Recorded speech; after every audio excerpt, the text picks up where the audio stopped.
ব্রাহ্মণবাড়িয়া আজকের ঐতিহ্য না, ব্রাহ্মণবাড়িয়া ঐতিহ্যের শহর, ব্রাহ্মণবাড়িয়া ঐতিহ্যের জেলা, ব্রাহ্মণবাড়িয়া আন্দোলনের জেলা, ব্রাহ্মণবাড়িয়া হক্কানি উলামাদের জেলা। ব্রাহ্মণবাড়িয়ায় কোনোদিন কোনো শিরক কুফর, কোনো ভণ্ডা বেশরা, কোনো কাদিয়ানি মুরতাদ কেউ ব্রাহ্মণবাড়িয়ায় মুখ ফুলে দাঁড়াইতে পারে নাই। ব্রাহ্মণবাড়িয়ার বড় হুজুরের রক্ত যে জমিনে, ইমানদার উলামাদের জমিনে।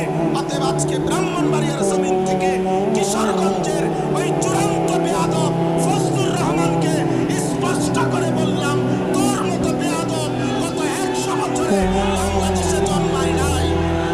তুই স্বাধীনতার পক্ষের না, তুই স্বাধীনতার শত্রু, তুই এদেশের শত্রু বেটা।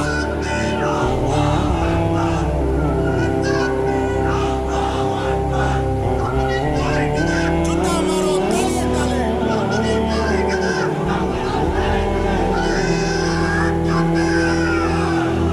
কিশোরগঞ্জের ওই বেয়াদব